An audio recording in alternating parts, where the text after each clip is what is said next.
He adopted her alien daughter. Now the mother whispers, "Take me too, human."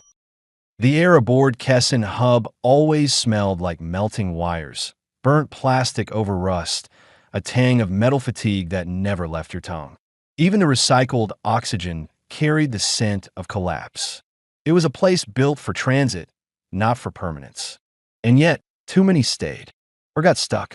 Gabriel moved through the checkpoint with quiet precision, a man who had learned how not to draw notice. His coat, dark and nondescript, hung to his knees and dripped condensation from the pipe mist above. His ID badge was buried deep in his pocket. No one here asked questions, not unless they were being paid to. Kessin Hub had once been a trade stop between major routes. Now it was a quarantine spillover, a bureaucratic landfill for lost people. You could read it in the walls. Scars from repurposed cargo bays, sealed bulkheads scribbled with appeals in 50 languages, and cameras that blinked red even when disconnected. That's when he saw her. Behind a ration vendor's stall, crouched low against a crate of expired nutrient packs, was a child. Small, no more than 6.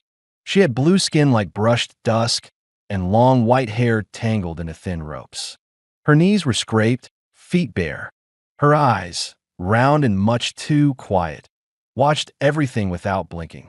Clutched in her arms was a protein bar, still sealed. The vendor spun around. "Hey, thief, that thing just stole from me." Gabriel didn't think. He stepped forward. "She's with me." The vendor narrowed his eyes. "Since when?" Gabriel reached into his coat. "Since now." He set a cred chip down on the counter. "She's not a thing." The merchant looked ready to argue. Then he glanced at the security cam above them. It flickered, blinked, still active. "You're gonna log that, right?" Gabriel didn't answer. He was already crouching next to the girl. His voice was soft but firm. "Are you hurt?" She didn't answer. Her grip on the bar tightened. Her arm shook, but not from fear, from exhaustion. Gabriel extended his hand, palm up. No pressure, just the offer. She didn't take it. But after a pause, she stood. Barely more than a whisper of motion. And she followed him. No name, no sound, just soft footsteps trailing behind his. He didn't take her to medical. That would have flagged them both. Instead, he led her through a half-sealed maintenance shaft to a disused terminal subunit behind Logistics 3, technically condemned. But he'd made it livable. Patched insulation, a heat coil scavenged from a wrecked shuttle, and a cot with a blanket that still held warmth. As they stepped inside, Gabriel heard his heart beating harder than it should. Not from exertion, from memory. He'd seen that look before, in a mirror once. Years ago, the girl stood in the doorway, eyes darting across the room like she expected it to vanish. He didn't speak, just walked to the drawer and took out the blanket, thin but clean, and handed it to her. She took it slowly, pressing it to her face. "Is this your home?" she asked, voice faint but clear. Her words were careful, almost too formal. Sort of Gabriel said, "It's safe for now." The girl moved to the corner of the room and sat cross-legged on the floor, pulling the blanket around her shoulders. She kept one hand on the protein bar, the other on the cloth. Gabriel crouched across from her. "Do you have a name?" She shook her head, eyes never lifting from the floor. He waited a breath, then rose. "You don't have to tell me yet." He turned to the kettle and tried to spark the coil. Twice. It hissed and failed. The third time, it caught with a soft glow. He didn't look back. Behind him, her whisper drifted through the silence. "She told me not to cry." Gabriel turned slowly. "Who?" The girl blinked. "Mama." When they took her away, something cold tightened behind his ribs. She held up a scrap of cloth tied around her wrist. It was frayed, smudged with oil, but it had once been embroidered. A small, delicate flower shape was still visible in silver thread.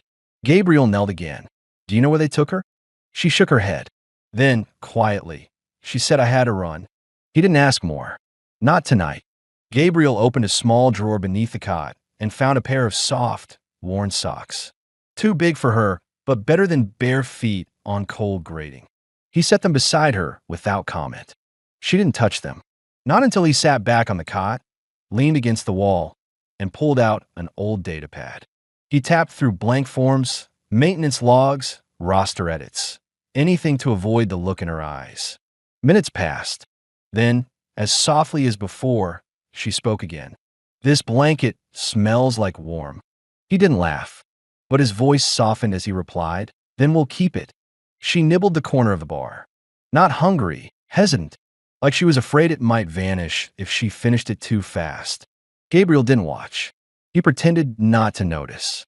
When the bar was half-eaten, she wrapped the rest and tucked it under the blanket close to her chest. A quiet, instinctive act.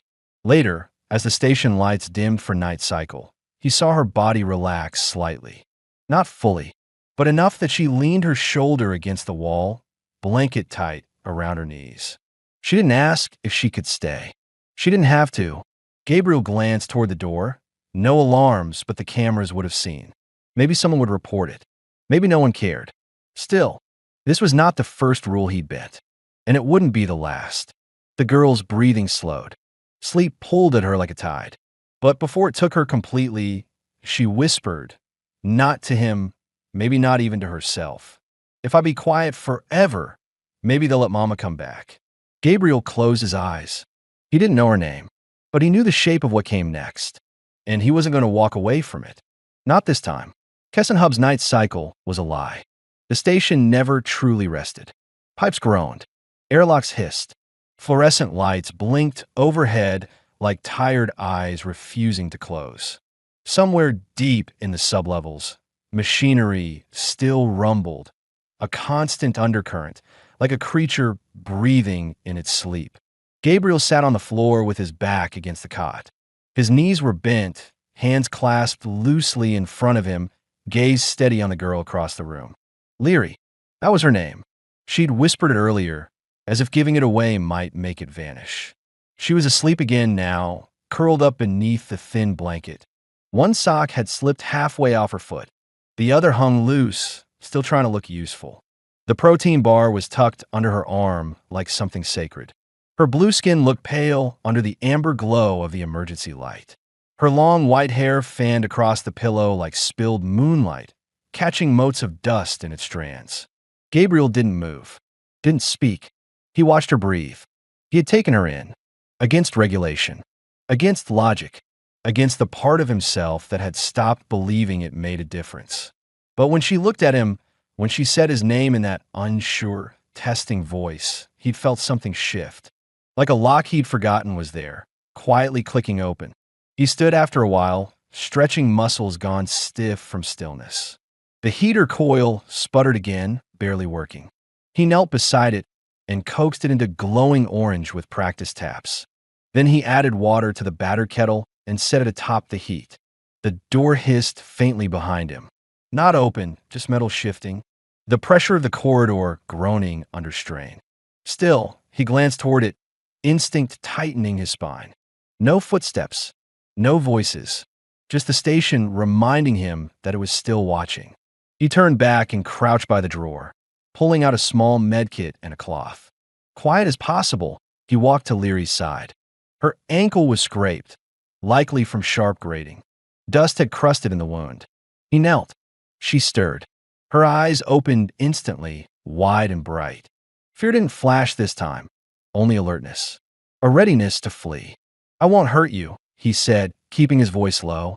"I just want to clean this." Her gaze flicked to his hands, then to her ankle. Gabriel waited. Then, slowly, she gave the smallest nod. He worked carefully. The antiseptic stung. Her toes twitched, but she didn't pull away. She watched him work, saying nothing. Her mouth was set in a firm line, too old for her age, like she'd already learned how to brace for pain.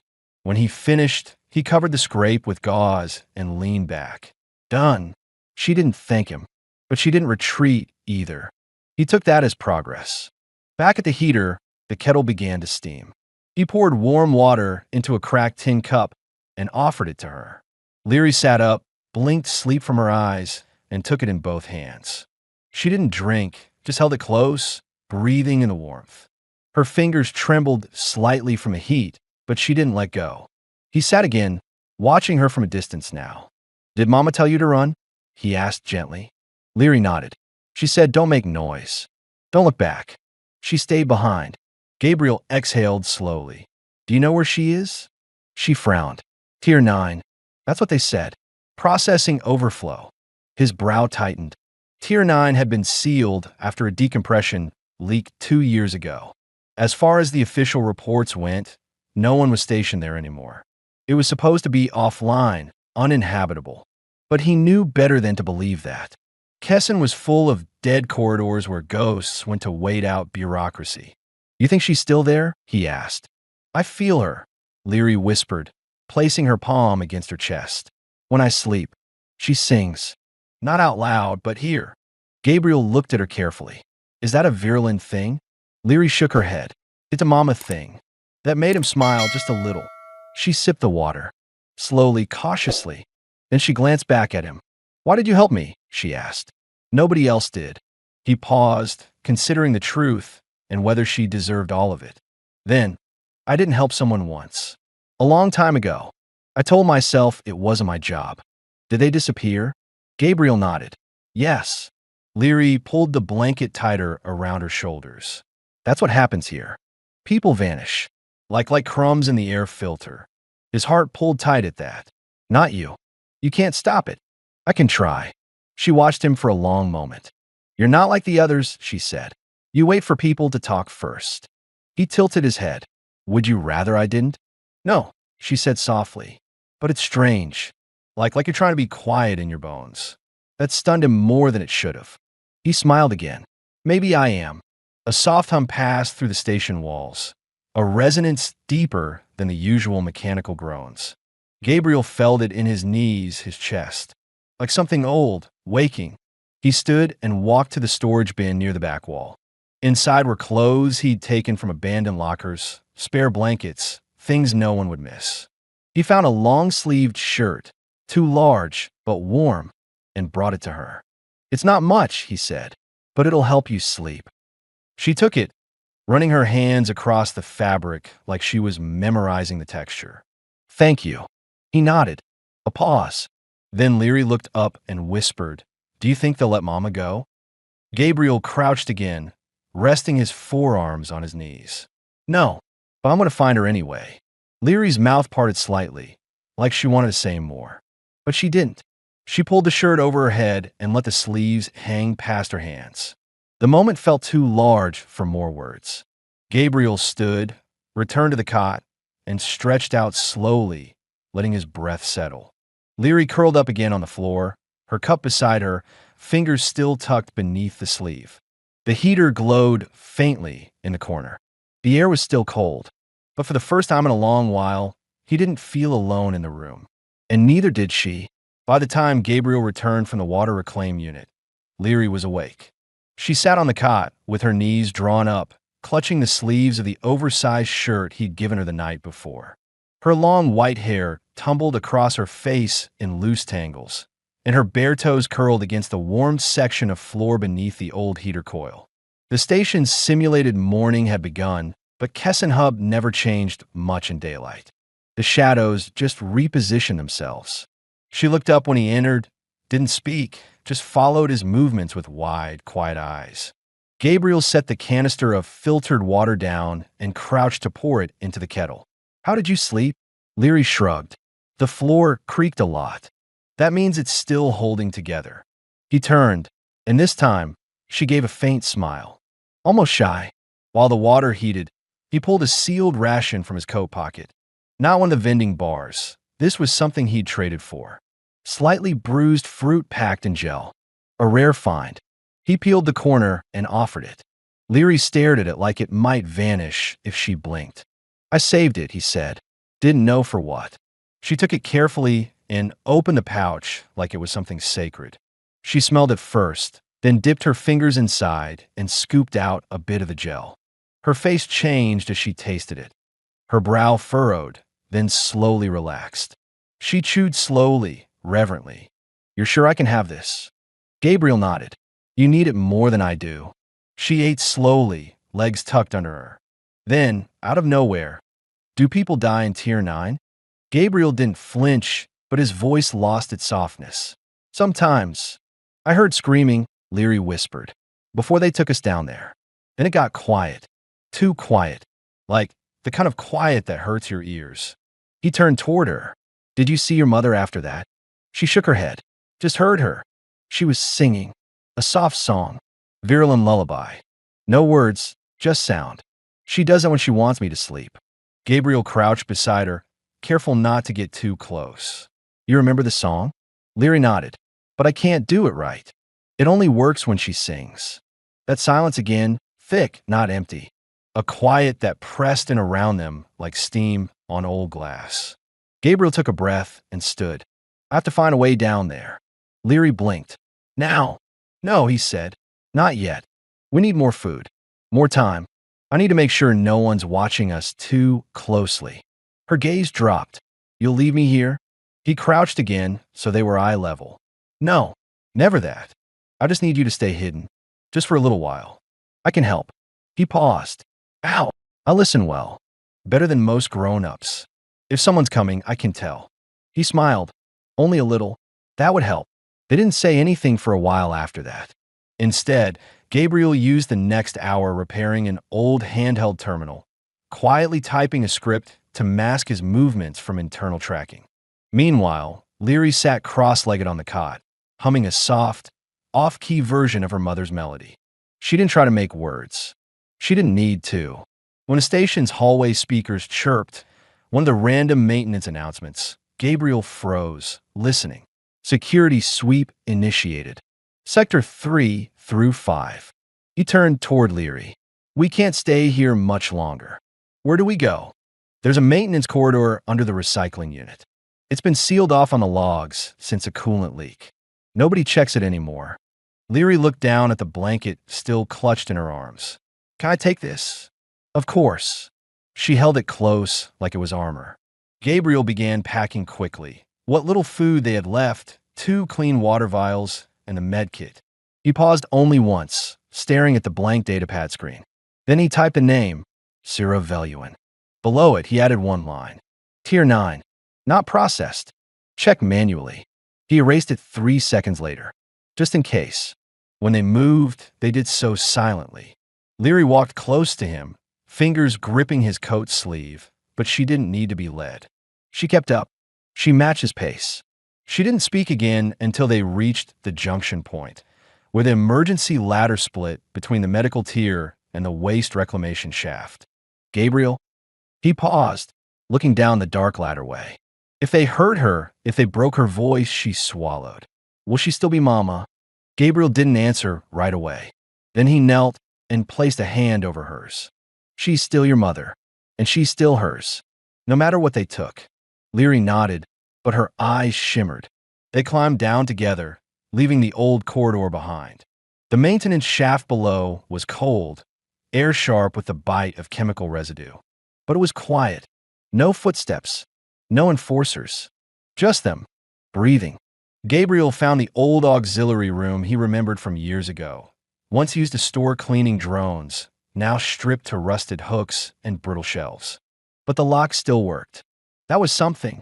He secured the door behind them and turned.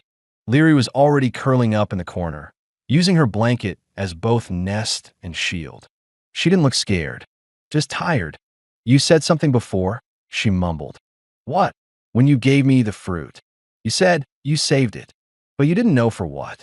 He nodded slowly. I think it was for this, she said. Then she yawned and curled tighter. Gabriel sat down against the opposite wall and closed his eyes, letting the ache in his spine settle. His thoughts drifted back to the logs, to the name he'd typed and erased, to the hallway cameras and dead sectors and voices that weren't supposed to exist. Cira Veluin was still down there. He knew it in the same way Leary did, in the way quiet things know what matters most. And now that knowing had become a choice, he was going to find her. And this time, he wouldn't be too late. The maintenance room had no window, no artificial sunrise. Only the low flicker of a faulty panel in the ceiling, and the soft hum of old machinery somewhere behind the walls. Morning on Kesson Hub was a suggestion, not a truth. Gabriel hadn't slept. Not really. He'd closed his eyes for a while, listening to Leary's breathing. She slept curled in her blanket nest, small feet tucked in, one hand holding the hem like it anchored her to something safe. She hadn't made a sound in hours, except a quiet sigh when the recycled air ducts cycled too loudly. Gabriel sat against the wall, datapad in hand, terminal logs spread out across the cracked screen. He searched for access patterns, power dips in Tier 9, unauthorized badge entries, sensor activity. The deeper he dug, the worse the picture became. Someone was running blackout cycles down there, powering up for short intervals, just enough to avoid detection. No official logs, no flag movement. Silent, careful, intentional. It wasn't an accident. Someone was hiding people or something in the dead levels. He closed the pad and rubbed his eyes. His shoulders ached. His back was stiff from the cold. Across the room, Leary stirred. She blinked at the dim light, then looked at him. "You didn't sleep?" "A little." She sat up, brushing her hair away from her face. It hung in long, uneven strands across her shoulders, bright against her blue skin. "You look like the lights here. Like half on, half out." Gabriel smiled. "I feel like that too." She crawled to the corner where the tin cup from yesterday sat, now empty. She didn't ask for water, just placed her hand on it like a reminder. "Are we going to find her today?" Gabriel exhaled. "I don't think we're ready yet." Leary frowned. "You said soon." "I did," he admitted. "But if we go in without knowing what's waiting for us, we won't come back out." She nodded, but the disappointment showed. She wrapped her arms around her knees and stared at the floor. "I'm not trying to break a promise," he said gently. "I just don't want to lose both of you." Leary glanced at him.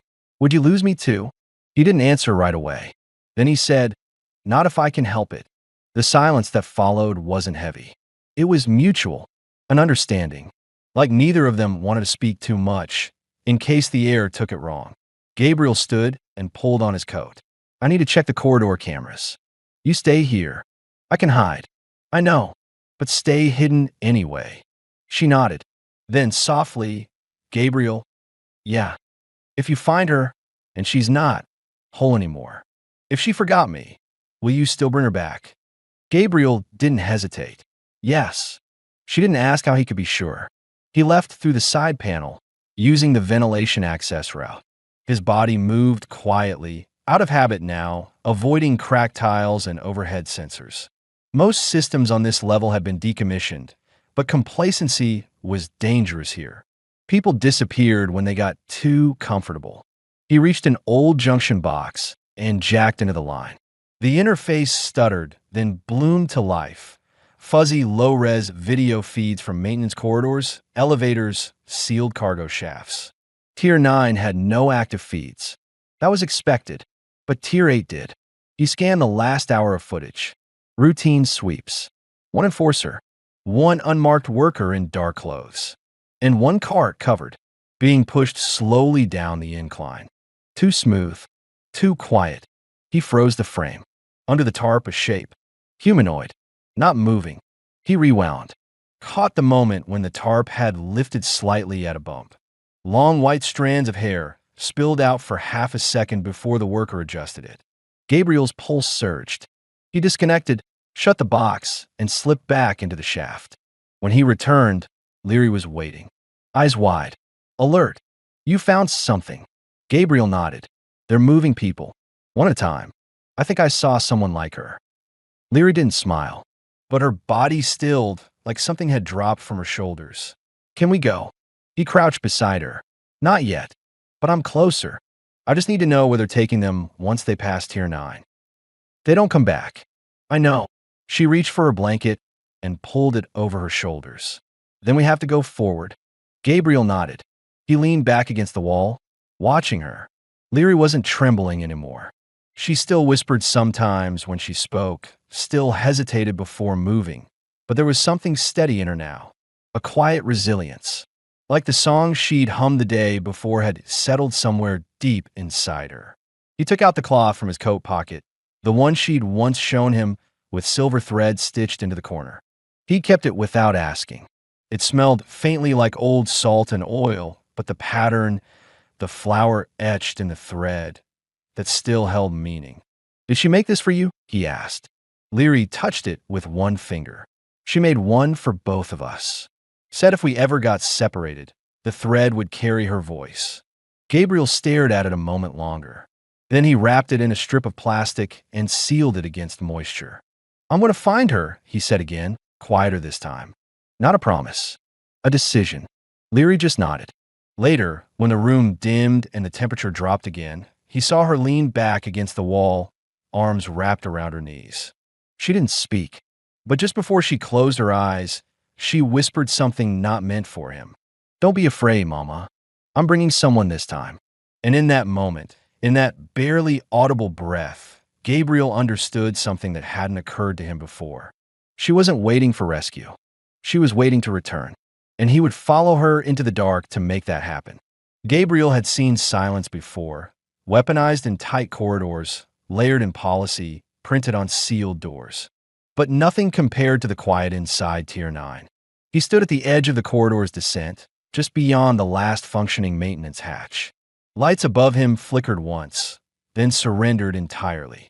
Only the dim orange gleam from his wrist light traced the path downward, a steel spiral cloaked in rot, dust, and stillness.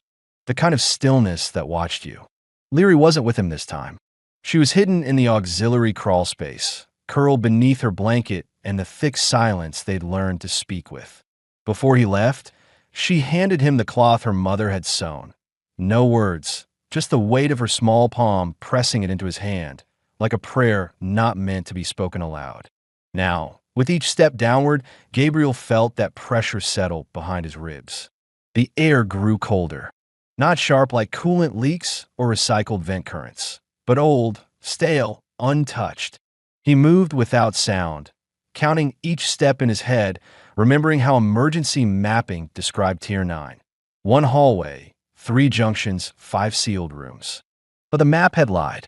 At the first turn, he found 2 unlisted doors, newer steel, wrong size.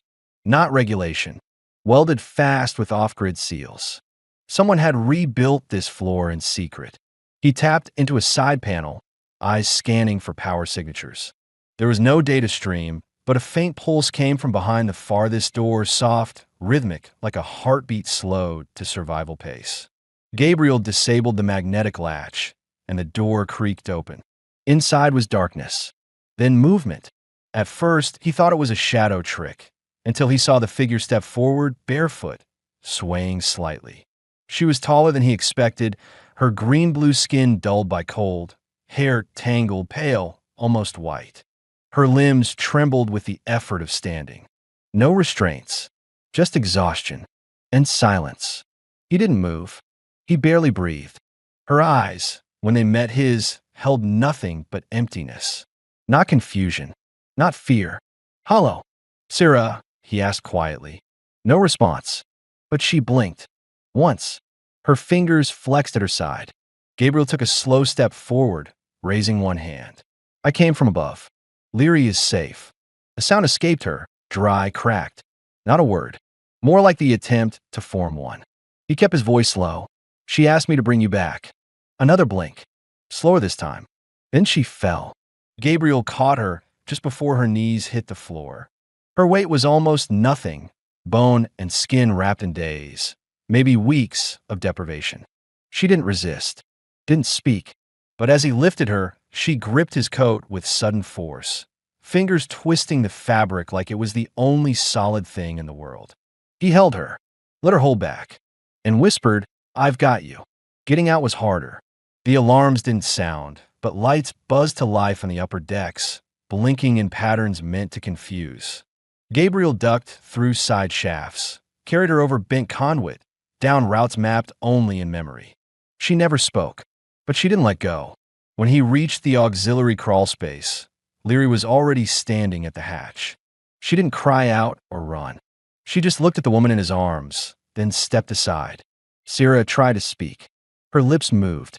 No sound, but Leary moved first. Not with desperation, but with instinct. She placed her small hands on her mother's face. Not pushing, not pulling, just holding. Sarah leaned forward, forehead to forehead. Then the sound came. A hum, broken at first, off-key. But Leary responded without hesitation, humming the same melody she'd tried to remember for nights. The same lullaby. And this time, it wasn't just memory. It was reunion. Gabriel knelt, letting Sierra rest on the thermal pad. Her body shook, her lips moving without words, but her daughter's voice filled the space. Leary wiped at her mother's face with the corner of the blanket. You didn't forget. Sierra stared at her, and in a voice that barely existed, she rasped, I couldn't. Gabriel turned his head, blinked hard, then adjusted the heater coil and poured the last of the clean water into a cup. He offered it to Sierra. She tried to lift her hand, but couldn't. Leary took the cup and guided it gently. The woman drank. It wasn't graceful. She coughed halfway through. Water dripped down her chin. But she drank. Her first taste of warmth in days. When she leaned back, she looked at Gabriel. Her voice cracked again. You are not one of them. No, he said simply. Not anymore. She tried to speak again, but her strength faltered. Gabriel shook his head. Don't talk. Just rest. You're safe. She didn't believe it yet. He could see it in her face. But she closed her eyes. And this time, sleep found her not out of collapse, but out of comfort. Later, as the room dimmed again, Leary curled beside her mother, one hand resting on her shoulder, the other still wrapped around the cloth square with silver thread. Gabriel sat nearby, watching them. He had questions. What they were doing down there. Who sealed the doors? How many others didn't make it? But tonight, none of that mattered. Tonight, the girl who had whispered from the shadows had found the voice that taught her to hum. And the man who had once walked away was still here. Still watching, still ready. And no one, not policy, not silence, not the weight of systems, was going to take her away again. The station slept in its own broken rhythm. Somewhere above, air processors groaned. A light blinked out in a forgotten hallway. And deep below it all, in a room that didn't exist on any map, 3 lives rested in a silence they had stitched together themselves. Gabriel stirred first. He had barely slept. Just drifted in and out of a half-doze, listening to the small breaths around him. Leary had curled up beside her mother, one hand tucked under her chin, the other gently resting against Sierra's chest, as if she were holding her place in the world. And Sierra had stopped trembling. She wasn't asleep, not entirely, but her breathing had steadied. Her eyes were closed, lips parted slightly. Her skin, though still pale, had begun to reclaim its shimmer under the faint emergency light. Gabriel sat up slowly, careful not to disturb either of them. He poured the last of the water into the tin cup and placed it near Sierra's side. She opened her eyes. No surprise, no fear, just stillness. Her voice, when it came, was soft and raw. How long have I been gone? Gabriel crouched beside her. Long enough, but not forever. She nodded, once barely a movement. She waited. She never stopped. Sierra shifted, slowly, until she was sitting up. Leary didn't stir, her small body pressed close for warmth. Sierra looked down at her daughter, and something flickered behind her eyes, a quiet ache, old and aching. Then she looked at Gabriel. You found her, she whispered. But you stayed. I told her I would. Sierra's gaze lingered on his face, searching for something he didn't speak aloud. Then she reached up, slowly, fingers brushing her tangled hair behind her ear. She looked fragile still, thin arms, chapped lips, the bruising at the edges of her collar. But there was strength there too, a quiet, stubborn fire that hadn't gone out. Gabriel didn't move. He just let her look. You're not afraid of me, she said quietly. No, you should be. I don't know what they did to me down there. They didn't take what matters. Sierra looked at her hands, still trembling faintly. I don't remember the last time someone touched me and didn't want something. Gabriel's voice was steady. I don't want anything. At that, she lifted her gaze again. Her eyes, deep blue, like ocean dusk, held his without flinching. What if I do? He didn't answer, not with words. Instead, he reached forward, slowly, gently, and took her hand, not out of pity, not to comfort, but simply to hold. Sierra inhaled sharply, but didn't pull away. Her fingers curled against his. A moment passed, then another, and then, still watching him, she whispered, Take me too, human.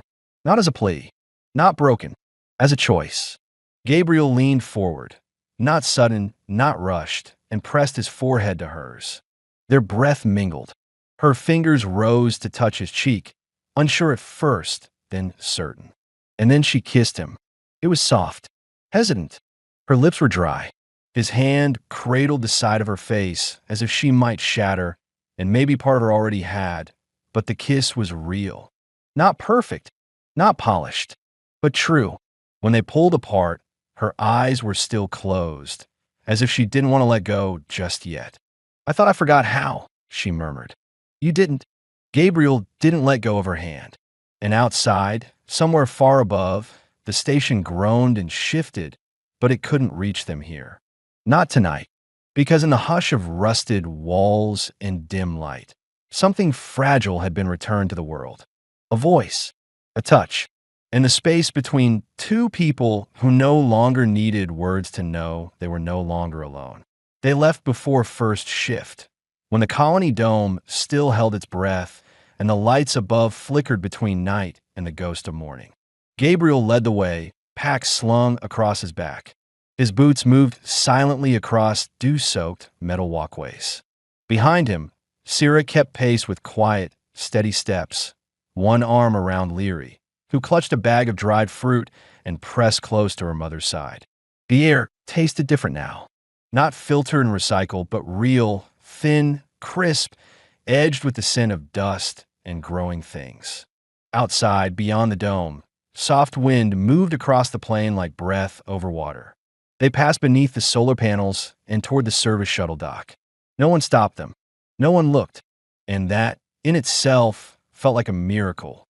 Gabriel's contact, an old colonial hauler named Drell, had agreed to smuggle them off station in the side bay of a maintenance crawler. It wasn't legal or safe or comfortable, but it was real, and it was enough. At the base of the loading platform, Gabriel turned to Syrah. "You sure?" She nodded once. "Are you?" I've never been more certain of anything in my life. That made her smile, not brightly, but fully. The kind that blooms from inside rather than from habit. Leary climbed into the storage crate first, curling between padded cloth and sealed cargo with the trust of someone who had once known only locked doors. Gabriel followed, helping Syrah settle in beside them. The hum of the lift engaged. The dock fell away beneath them. They were leaving Kessin behind, not as fugitives, not as refugees, as people. The crawler rumbled down the dock tunnel, away from the lights and laws, into the transport path that led to the outer plane. The sun had just begun to rise, casting long shadows across the wide landscape beyond the dome. In the distance, low mountains stretched like folded cloth, their ridgelines bathed in soft amber light. Inside the crate, it was warm and dark. Leary drifted to sleep, her cheek pressed against Syrah's side. Gabriel sat with his back against the inner wall, knees drawn up, watching the two of them breathe. Syrah shifted gently to pull the blanket around her daughter. She didn't speak for a long time. Then quietly, so quietly he almost missed it, she said, "He died before I could leave him." Gabriel turned his head. Her gaze was fixed on Leary, but her voice had gone distant. Flat. That was the only mercy he ever gave me. Gabriel didn't move, didn't speak. Syrah's fingers brushed her daughter's hair. He wasn't cruel with his hands. Not like that. But his silence could hollow out a room. He only touched me when the census required it. And when I stopped speaking, he didn't notice. She took a slow breath. I don't know if he drowned, or burned, or vanished in the crowd. But I didn't run because I was brave. I ran because I knew I wouldn't survive another season of forgetting who I was. Her voice didn't tremble. That was what made it worse. Gabriel reached across the small space between them and offered his hand. Not to fix it, not to hold her pain, just to be there. She looked at him for a moment. Then she took it, and for the next stretch of silence, that was enough. The transport jolted as it reached the next terminal. Lights flickered through the slats in the crate walls, golden, then blue, then gold again. Leary stirred but didn't wake. Her small fingers gripped the fabric of Syrah's dress. Syrah's voice was low. I didn't think this would happen. Gabriel raised an eyebrow. What part? All of it. The quiet, the warmth, her laughter, your patience. He gave a soft laugh. You make me sound saintly. "You're not," she said, smiling. "But you stayed." "That I did. And you didn't ask what I owed for it." "No." Sierra leaned her head back against the crate wall. "Then maybe this time, I can choose who I want to give myself to." Gabriel looked at her. "You already did." They didn't kiss. Not there. Not then. But when she shifted closer and let her shoulder touch his, when she rested her head against his chest and let him breathe for both of them, it was more intimate than anything he could remember. When they arrived at the relay outpost, Drell met them with half a smile and a shrug. "There's room in the storage bay of the Arandis. 3-week run to a new colony build. Fresh land. No IDs, no questions." Gabriel nodded. "That's all we need." Leary held Gabriel's hand as they crossed the dock. Her eyes were wide but calm. "Will we have windows?" "Yes," Cirrus said, glancing at Gabriel. "And plants. And sky." Leary smiled. "Then maybe we can name the clouds." Gabriel chuckled. "What would you name them?" "The long one can be Mr. Noodle." They boarded. The Arandis was a freighter, but its crew was kind. No one asked. No one stared. And in that quiet indifference, there was a strange, unexpected dignity. The three of them shared a small sleeping alcove, barely wide enough for 2 mats and a heater core. But there was a light above the bed that glowed soft amber at night, and the ceiling was curved, so it always felt like it was holding them. On the 5th night, when the ship drifted past a blue gas giant rimmed with silver, Gabriel woke to the feeling of Sierra's hand sliding into his beneath the blanket. She didn't say anything, but she didn't let go. And in the soft hush of engine hum and starlight, he kissed the top of her head, slow and sure. Later, when Leary shifted in her sleep and mumbled, "Is this what home feels like?" Neither of them answered. They didn't need to, because in the warmth of that small, imperfect space, they had already chosen each other.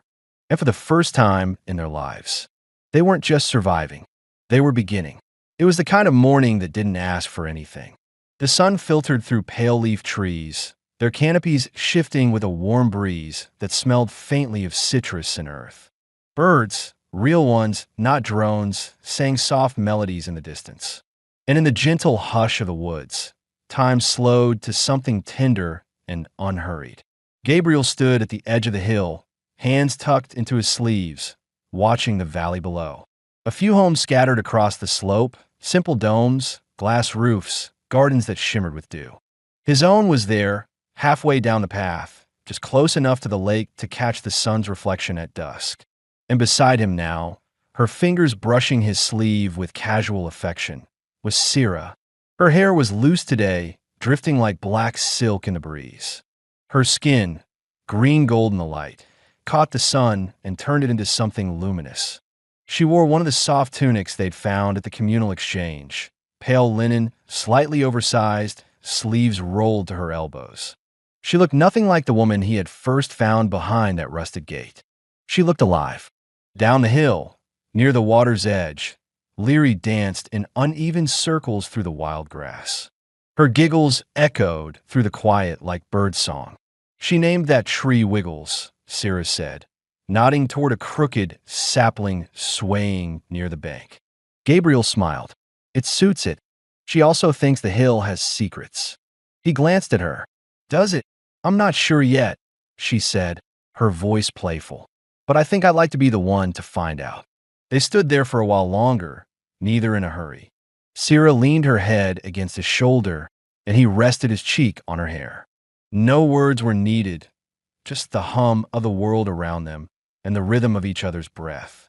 Eventually, Leary's voice called from below. "Mama!" "Gabriel, come see the bugs." Gabriel laughed. "That's our cue." They walked down the hill slowly, hand in hand, the warm grass brushing against their ankles.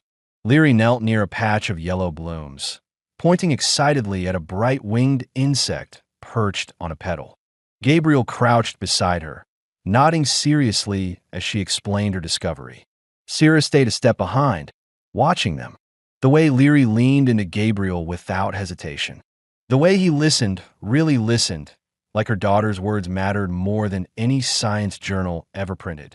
Later, they sat by the water, shoes off, toes dipped into the cool lake.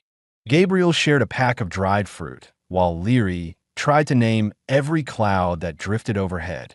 "That one's a sleepy elephant," she declared. "No," Cirrus said, smiling. "It's clearly a teapot riding a fish." Leary's mouth dropped open. "Mama," Gabriel chuckled. "We'll need to start a family cloud book." That afternoon, while Leary napped beneath a shady awning, Cirrus sat beside Gabriel on the small wooden bench he'd built out of salvaged transport crates. The sun cast golden streaks through the leaves, painting lines across her collarbone and arms. She reached out, touching his hand. "Not just a gesture, but an offering." "I didn't think I'd get to have this," she whispered. "A day that didn't come with a price." He turned his hand, lacing his fingers with hers. "This day costs nothing," he said. "And if it did, I'd pay it twice." Her throat tightened, but she didn't cry. Instead, she leaned over and kissed him, slow, deliberate, unhurried. It was a kiss that didn't need promises. It was already a promise. And later that night, after Leary curled into the center of their shared bed with one hand clinging to Cirrus' tunic and the other resting on Gabriel's wrist, they lay in the quiet together. Moonlight spilled across the sheets. The world, for once, asked nothing of them. And in the hush between breaths, with her head resting against his chest and his hand curled protectively over her hip, Cirrus whispered, "This is what I meant." He didn't need to ask. He already knew. She had chosen this. She had chosen him. And in the dark, beneath a new sky, Gabriel closed his eyes to the sound of her breathing and the warmth of a child's dream between them, and let himself believe that this life was finally theirs.